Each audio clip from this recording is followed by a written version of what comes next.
Thank you for being here. My name is Loes Knotter. I'm from the Dutch Platform Renewable Fuels. And I'm very happy you are here. And because now, what we would like to do now in this presentation is to look what are now the proposed policy instruments to realize this aspired portfolio. And also, and that's also important, how can now parties active in the market move from now? We look now 2050 and then we reason back. But are you active now in the market? How do you move now in steps to this 2050 scenario? That's what we are looking for in this presentation. We did something ambitious. We tried already to sort of work with the numbers of Gert-Jan. So Gert-Jan, please intervene if we've missed the point somehow. But your 20 million ton of carbon was, you are not seeing this, right? Yeah, so we did this, We've been using your numbers. And we got inspired with a number of, volume of 20 million ton of carbons. And you've been explaining how you've been working out, but let us just look now at this 20 million ton of carbons and then have a look, which we sort of translate that it equals to 40 million ton of biomass of waste there, recycled carbon, or about 73 million ton of atmospheric CO2. That's a bit the idea. And we have then now looked at the new proposed Renewable Energy Directive. With these numbers. Oh. You need to have really a lot of capacities if you are an academic.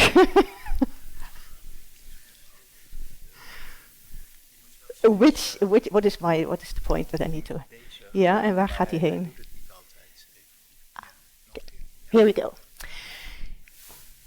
Looking at it, we think there's also kind of a thing to realize. If you have 100% biomass, you have this 40 million ton of biomass, then there's no additional renewable electricity necessary, or just a little bit. But do you use as a source the atmospheric CO2, then you need a lot of renewable electricity. And this is actually very well illustrated by the Dutch refinery sector that just published a roadmap, and they showed it by, if we just focus, can I also point with this thing here on it? Well, I want you to actually look, I just describe it to you then. You see, for shipping and air aviation, you see 8.5 million tons by the Dutch refinery roadmap, 8.5 million tons of biofuels. That still requires about 18 terawatt hours of renewable electricity.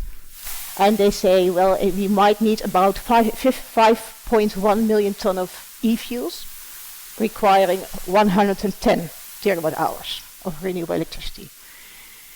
If policymakers somehow would consider that we don't want to use the biofuels any longer and we only go for the e-fuels, that would then require the double of renewable electricity. And so in times of constraints, I think this is an important principle to take in mind, to keep in mind. The e-fuels only option will require substantially more electricity. Okay, then we go now to the Renewable Energy Directive, the European Renewable Energy Directive. We call it RED 3 because it's a new proposal. We are now governed under Renewable Energy Directive number 2, but there are already new proposals. We just look now how it translates to the Netherlands, including the international bunkers. And we are now 2020. You can say 2022 is not so much different. There's almost no e-fuels. There is biofuels, and we need to grow within 8 years to this volume in 2030. This is already mandated volumes. After 2030, we don't know what's happening. So this, we know it up to 2030. So if we then look again to the 20 million ton of carbon just presented, you see it's going to be having to grow with a factor of 5. It's incredible. So the Renewable Energy Directive, now proposed, is not helping a lot. To have if we just assess now the current policy instruments at hand for this industry transformation just explained by Gert-Jan.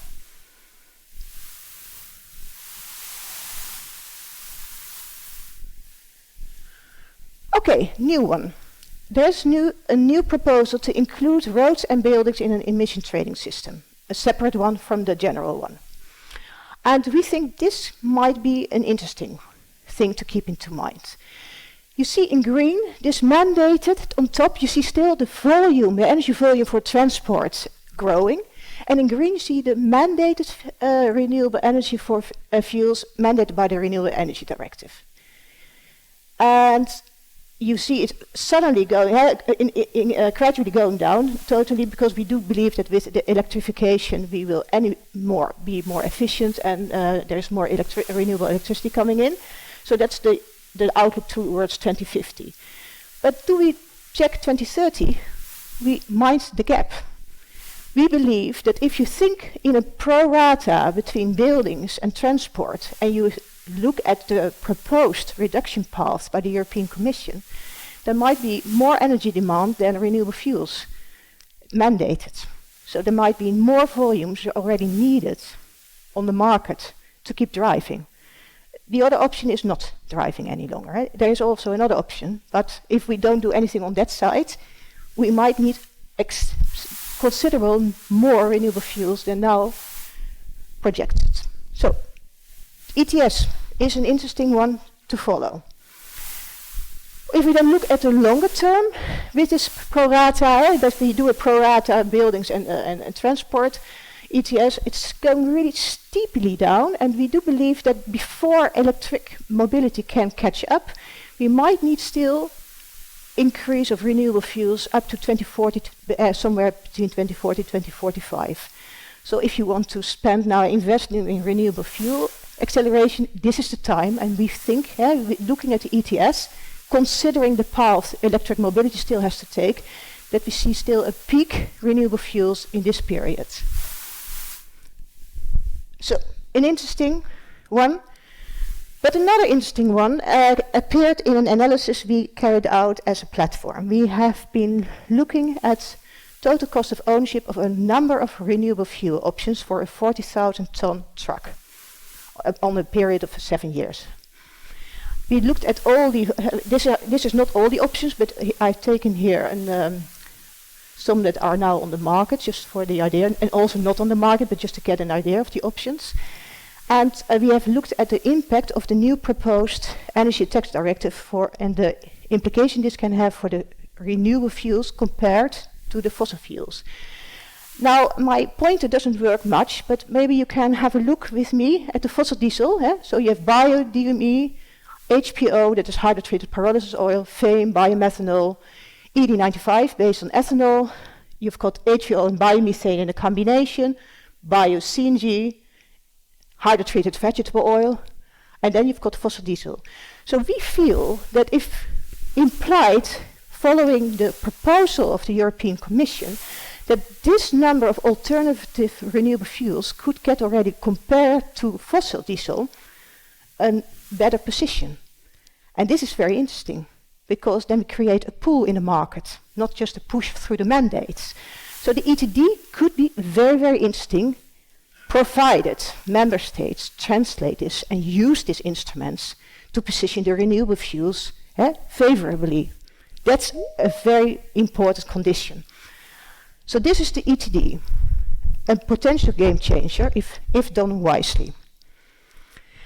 Also, now I do a technicality, because in the former slide I have used the system in the Netherlands that the mandated volumes come to the market using a buy ticket. And we speak perhaps here on additional volumes that don't make use of a buy ticket. And the buy ticket helps to reduce the prices. So what we also did in this review of options, we took away the buy ticket value, and then we looked what happens. Fossil is still the best priced option here. However, you do see with the ETD and the ETS, it's building up, and the others are really getting close. So if we speak about additional volumes to the market that won't receive a buy ticket, they'll come with the ETD and the ETS very, very close to the diesel. Other segments. Another part, and this is the FuelEU Maritime, it's also a proposed new incentive in the Fit for 55 package of the European Commission. Welcome. What do we see? Here we have tried to understand what could happen with the FuelEU Maritime, also considering the IMO energy efficiency incentives. The dark blue on top, you do see a little bit the financial crisis, and then gradually all volumes and energy demand is increasing again. On top you see a sort of assumption of savings that could be realized. We assume that about 40% efficiency gains can maximally be realized. And then we see in the lighter blue, then we see the savings that can come about, that can bring the FuelEU Maritime could bring about. That's not much in the beginning, but will grow substantially towards 2050. And then I think, and that's how we see actually the FuelEU Maritime. It starts with the current ships on the market. That's where you have where you can now start your options. But in the long term, we believe that more options are getting available, like green ammonia, for instance, or green hydrogen, if certain things are solved, which are not solved at the moment. So this is the FuelEU Maritime. However, considering from a party who's now active in the market, what does it mean? It's proposing in the period 2025 towards 2030 a minus 2% greenhouse gas intensity reduction. That's not so much, and just to get a feeling of it, that would mean 1 out of 9 ships needs 20% renewable liquid fuels in 2035 up to 2030. Then you can basically comply. Or all ships run on a blend of 2.5%. Or you use 12% of advanced bioenergy. Or, and that's also still possible, 2 ships run on fossil energy, and then you also meet the targets. So fossil energy can help to comply. 2030 is already making a little step, minus 6% greenhouse gas intensity reduction. What would that mean? 1 ship already 60% renewable liquid fuel. All ships a 7% blend. 60% advanced bioenergy in 2030 towards 2035. Or 6 ships running on fossil energy.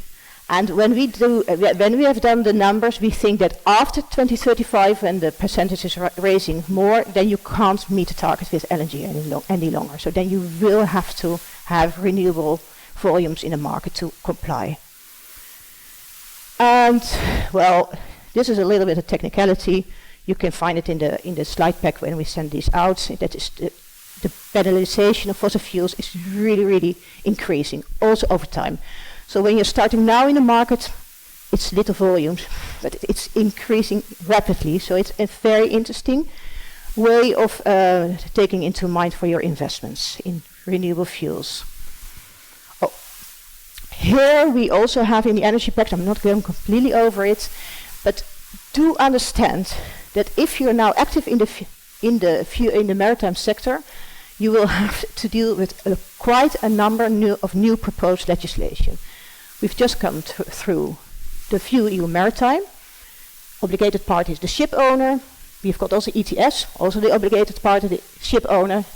The Energy Tax Directive obviously is on the fuel supplier, and the RED III is also on the fuel supplier.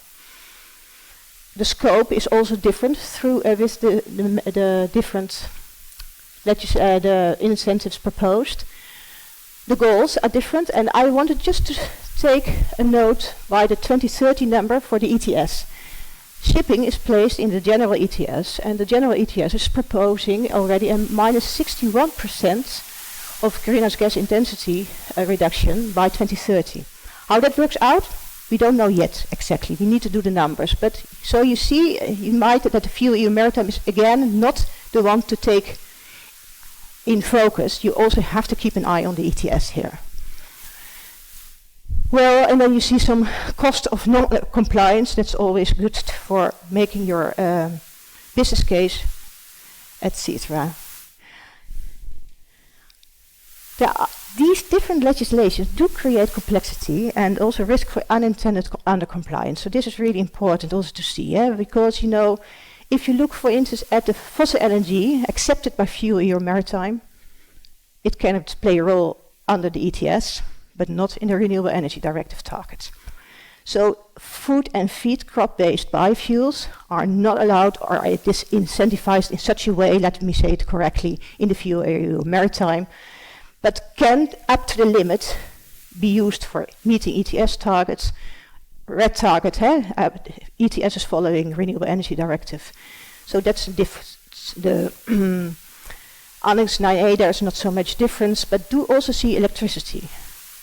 Electricity, whatever the color, is accepted as a greenhouse gas intensity reduction for FuelEU Maritime ETS, not for the Renewable Energy Directive. Just to keep this in mind, that we get into complexity. Yeah. What is also new in the amended RED 2 or RED 3, however you call it, the Annex 9B fuels, the waste-based fuels, we call these, are not incentivized anymore for aviation and maritime. That's making a difference. Also, emission trading system, I just mentioned it, be aware of a steep decrease after 2030. So up to 2030 you think, small numbers, but then it's going to be really, really interesting what's going to happen. For ETD in the maritime sector, we don't think that is going to be a major game changer for so far, but can change when there's new proposals up to from 2033. And then we go to aviation. Now, I do see some people here that know this by heart. I hope I do it as well. I'm not that good in this review aviation.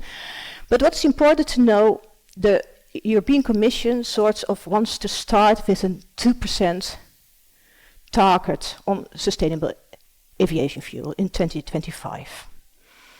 Growing to a 5% target in 2030, of which then already a minimum share of e-fuels is part of it, 0.7%. And this will grow then 2035 to 20%. It's an incredible leap. We also see a 5% share then of the e-fuels. And in 2040, we get already to 32% with 8%. So when you are party now in the market, you might be a little bit disappointed, because if you now look at the colored graph, you see in the blue that the Dutch aviation sector already proposed a goal together that would require 28 petajoule of aviation fuel by 2030. If you then look now at the orange part, this has now been proposed. So that's less ambition. So if you have done already your investments now on this sector agreement, ambition is going to be lower. What is good, of course, this is going to be pan-European now, and that's really interesting for the level playing field, and ambitions are increasing quite a bit after 2035 especially. Also here, it's in the slide pack, so you can read it there, but also here we have tried to identify, there's now a couple of incentives now also on the aviation fuels with different obligated parties, different scopes, different goals. Again, watch the ETS in 2030, and also associated costs of non-compliance. It's going to be in the slide pack, and if you have any questions, please turn to us. But now, where is transport? And we focused in the Netherlands, but this is not much different for Europe, this image.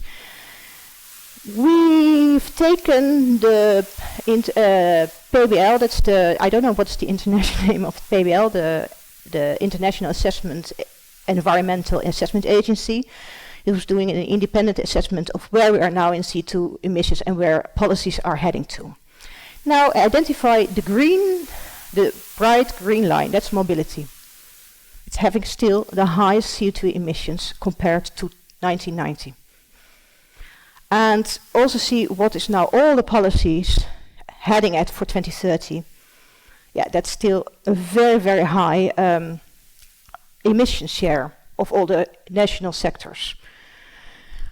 And in practically seeing, transport is lagging behind. And we do believe that will increasingly become problematic for reaching obliged targets under the average sharing regulation. Yet another European obliged target the Netherlands will have to comply for. And we do believe, if you see how, you see here the minus 55 goal is set here, so actually only what is the sector? Industry might meet the target. Electricity is really doing well. But you see transport is lagging behind. And we feel that this might really get the Netherlands into trouble for meeting the average sharing regulations. And then you might turn up in this kind of situations that you have to pay maybe Denmark for the emissions the targets you didn't meet, and Denmark can then invest that money in more electrolyzing capacity. It's all these kind of things that would be such a pity and shame. And now we are 2022 and we could still act on it. So it's also been told already by Gert-Jan.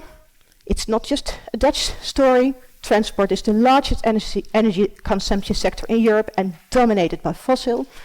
And the green is here a little bit of renewables, and that's in the transport sector, especially biofuels at the moment. So we have a lot to do here with decreasing the emissions. And if I then recap, we also have a kind of aspired goals, and that I think is very much in line with Gert-Jan's. And here you see what we think might happen over time. You see the chemistry industry, the only sector that can actually use recycled carbon feedstocks, because for now they can't be used in transport segments.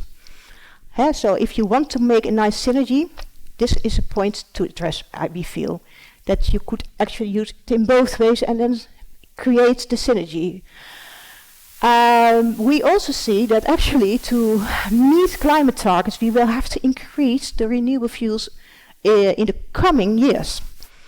Is it to stay there? No, we think we might plateau in roads, and maybe even already from 2040 we might decline there already. But in the meanwhile, you see, of course, the energy demand of the aviation sector and the shipping sector growing.